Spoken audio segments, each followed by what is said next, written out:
Ambiente, investigador del CONICET. Gracias también por esperarnos. Doctor José Manuel Viudes, Adrián Noriega y equipo en Radio Nacional lo estoy saludando. ¿Cómo está? ¿Qué tal? Buenas tardes, ¿cómo están ustedes? Bien, ¿estaba escuchando usted el final de la entrevista con Pablo Canciani? Sí, sí, estaba escuchando, sí, sí, atentamente. Bien, entonces la primera pregunta ya casi está planteada, cae de maduro y es a partir de estos elementos químicos que traería el humo que está ingresando a la zona de Buenos Aires, que ya viene afectando en las últimas horas al norte del país, ¿qué puede decirnos, sugerirnos y comentar usted como médico clínico especialista en neumología? Bueno, lo primero, lo que decía el facultativo que me presidió, que nos preocupa mucho, más de 100 sustancias tóxicas tiene este humo, y sobre todo los derivados del azufre y el monóxido de carbono, que son sustancias directamente tóxicas, que hacen que el aparato respiratorio disminuya su capacidad para producir un buen oxígeno, y entonces desde ahí nuestra preocupación primaria es en todo paciente que tenga problemas respiratorios o cardíacos, porque el corazón necesita una buena combustión de oxígeno para poder funcionar. Todos esos pacientes deberían tratar de no salir, tratar de cerrar las ventanas, las puertas y los aire acondicionados, si los van a usar, que no tome aire de afuera, Ujú. no producir limpieza ni aspiración de los ambientes internos, porque el humo va a entrar igual a las casas y uno lo puede levantar cuando produce ese tipo de limpieza con barrido o con aspiradora, y sobre todo apegarse muy bien al tratamiento médico y tener un contacto directo con su médico. Existe telemedicina, en todas las prepagas ya hay, y le sugerimos que use la telemedicina como mecanismo en estos días para que no salga de su domicilio. Ujú. En este caso, doctor, ¿se puede usar barbijo? ¿Se debe usar barbijo para salir a la ciudad? Porque la gente necesariamente tenemos que salir a trabajar, en la forma que sea, o en un auto, o caminando, medios Sí. públicos, de transporte. En definitiva, hay que movilizarse por lo menos por las próximas 48 horas con un humo que no sé si será perceptible o no, pero que va a traer un aire viciado. La pregunta es concretamente, de nuevo, si recomienda usted el barbijo. Sí, sí, entonces, terminando entonces, la primera pregunta sería, ese grupo de pacientes son los más críticos para nosotros, junto con las embarazadas y los niños y los adultos mayores. Ese grupo de pacientes, que serían los respiratorios, los cardíacos, las embarazadas, los adultos mayores y los niños menores de 2 años, deberían tratar de quedarse en su casa y hacer teletrabajo estos 2 días porque es muy riesgoso para ellos. El grupo que tiene que salir sí o sí a trabajar, sí, mi recomendación es que se compren el barbijo N95, ¿se acuerdan en la época del N95? ¿Cuál era el blanco? El blanco, sí, sí, sí. Y me acuerdo que la ANMAT había sacado un barbijo también de producción local que tenía Ah, el muy buen filtro, rosado, uno medio rosadito. rosado, exactamente. Bueno, esos son dos buenos barbijos. ¿Y por qué está bueno que lo compren? Porque lamentablemente, según nosotros sabemos, el fenómeno de la niña viene para quedarse toda la primavera y el verano, y como decía el facultativo que me precedió, van a haber quemas muy importantes en todo lo que es la delta del Paraná, el delta del Paraná, de pastizales, y seguramente esto va a volver a pasar porque la sequía no es que está terminando, recién comienza, Sí. así que Yo creemos que le es hago una una buena pregunta inversión. con cierta ironía, pero bueno, hagamos de cuenta que yo soy de esos que cree que nunca me va a pasar nada. A mí no me va a pasar, Sí, son 2 días, me pongo así la mano y me camino rápido. Y no, no, a mí me quedó el trauma del COVID, no quiero barbijos, no, a mí no me va a pasar, yo nunca me toca, yo esto no. ¿Qué me puede pasar inhalando 2, 3 días este tipo de humo? bueno, lo que la gente no sabe, hay un trabajo científico que publicó la Universidad de Harvard a raíz de gente que vivía cerca de los lugares donde se quemaban, es que hay una relación directa y muy extraña entre el cáncer de pulmón y el cáncer de cerebro, que es algo rarísimo, pero tiene que ver con la intoxicación del humo y el oxígeno que lleva el cerebro, en pacientes que están expuestos por mucho tiempo al humo, y como esto va a volver a pasar lamentablemente, yo diría que no es inocuo ni a corto ni a largo plazo estar expuesto al humo. Directamente usted nombró una palabra que obviamente como facultativo que es, no la dijo al azar. Usted habló hasta de cáncer, de Sí, cerebro sí, sí. y de pulmones. O sea, tan impactante es absorber el humo con esta toxicidad por 2 días.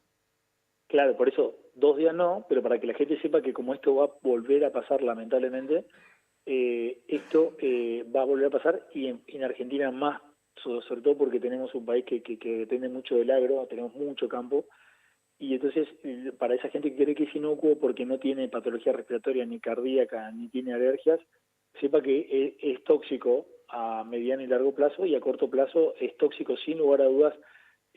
Sobre todo lo veo en los pacientes sanos, ¿no? En mucha rinitis y mucha irritación ocular. Así que sin lugar a dudas deberíamos tratar de usar algún lente protectivo y barbijos estos 2 días, pero les aseguro que lamentablemente vamos a tener que seguir usándolo a lo largo de toda la primavera y el verano que nos vienen. No, claro, porque uno a esta edad va haciendo esfuerzos para tratar de estar mejor. Uno ya no es un pibe y trata de bajar de peso, de cuidarse en esto, de cuidarse en aquello, tomar la medicina si hace falta para lo otro, y resulta que tampoco nos vamos a hacer los rebeldes por no usar barbijo 2 días o los días que sea necesario, porque ahora en principio la información, doctor, yo la que tengo es que son 2 días hasta el miércoles que llueve y que eso limpia el aire, pero después no sé qué puede suceder la semana que viene o la otra, ¿no?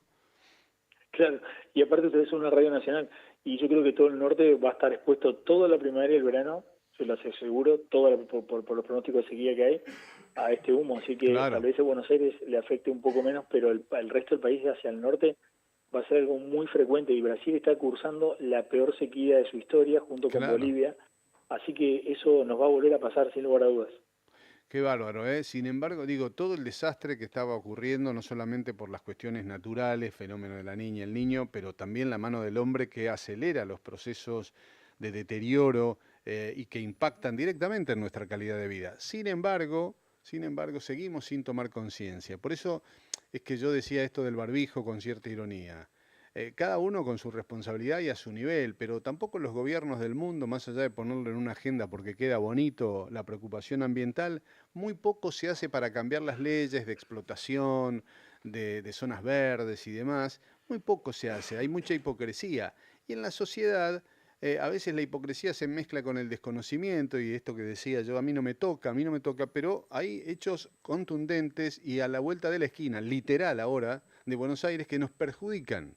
Aspirar 2 días de un humo tóxico, más allá de cuán perceptible sea a la vista, ojo con esto también, doctor, ¿no? Porque puede no ser tan gris, depende de las partículas, tomo las palabras de Canziani, las partículas de ceniza en el aire, eso es lo que le da la oscuridad o no al humo, pero puede ser más imperceptible e igualmente dañino, ¿verdad? Claro, ese es el problema del humo, realmente es un enemigo que probablemente, sobre todo en Buenos Aires, estamos en contacto muy frecuentemente sin darnos cuenta. O sea que ya tenemos una exposición diaria, pero encima si le agregamos este humo que ha triplicado las concentraciones que hay en el aire, el riesgo es altísimo de toxicidad, claramente. Usted sabe, recuerdo una serie que vimos, ¿te acordás, Carly? Que, bueno, no la vamos a spoilear. Uno de los protagonistas salvaba a su familia de un incendio, pero aspiraba humo y tiempo después fallece. ¿Cómo, Ahí. cómo funciona el humo en el cuerpo humano? Creo que también ha habido casos reales, más allá de esta ficción que me vino a la mente, doctor José Manuel Viudes. Hay casos puntuales que usted debe conocer respecto del tema. ¿Por qué? ¿Cómo funciona el humo en el cuerpo en ese sentido? Claro, para que la gente entienda, le voy a decir una analogía muy sencilla. Digamos que nuestro corazón y nuestro pulmón, nuestro cerebro son como motores que necesitan una nafta súper. Y cuando Mm. nosotros respiramos humo, que el problema es que no nos damos cuenta, pero en Buenos Aires aspiramos muchas veces humo sin darnos cuenta, ahora con más concentración, lo que le estamos poniendo a nuestro motorcito es una nafta común. El motor no funciona bien y si ya tenemos una alteración previa, por ejemplo, una arteria tapada que no nos damos cuenta porque no hacemos ejercicio, o un asma oculta porque no corremos mucho y estamos andando en auto, o una afectación neurológica, por ejemplo, aumenta los ACV, al cambiar el tipo de consumo de oxígeno a moderado, a bueno, a muy malo, el motorcito que sería del auto, que sería el cerebro, el pulmón y el cerebro y el corazón, no funcionan bien y en pacientes susceptibles desmejora. Y hay una cosa interesante que se demostró científicamente que acaba de decir el facultativo que me pareció súper interesante, que se relaciona con esto. El aumento de la temperatura produce envejecimiento cerebral y más relación de demencia. O sea que no solo la quema de pastizales nos produce daño tóxico por disminuir la concentración de oxígeno, sino que aumenta la temperatura y eso envejece y está más relacionado con demencia. Qué bárbaro, este es un punto. Doctor, yo estoy por recibirme de facilitador de mindfulness, es como un profesorado, y esto tiene que ver mucho con la meditación, pero también con la respiración consciente. Corríjame, por favor, si este dato que yo le doy no es exacto, pero lo necesito también para mi propio trabajo personal.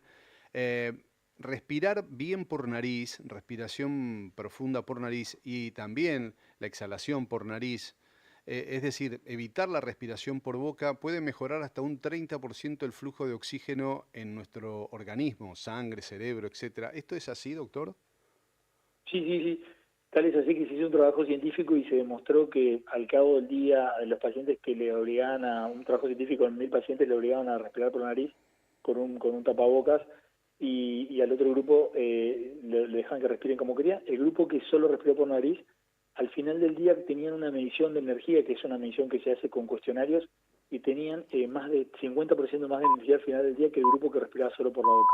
O sea, un 50% más de rendimiento respirando por la nariz es un montón. Yo hablé del 30, ¿no? Me quedé corto. Sí, claro, porque esto es medición de energía, que es más interesante todavía que la concentración de oxígeno, que ese trabajo que dice, está bueno por medir la cosa, sino que produce una serie de mecanismos que produce mejor energía cerebral, aparte de la oxigenación, digamos, tiene un efecto hasta endorfínico. Si no, fíjese una cosa que nosotros usamos en mindfulness en medicina y muchísimo, eso bueno. de respirar cuando uno está angustiado y toma una respiración profunda por la nariz. ¿Nunca lo vio eso? Es un mecanismo de defensa del cuerpo cuando está muy estresado y necesita un poco más de energía. Sí, claro. Automáticamente tiende a buscar más aire, ¿verdad?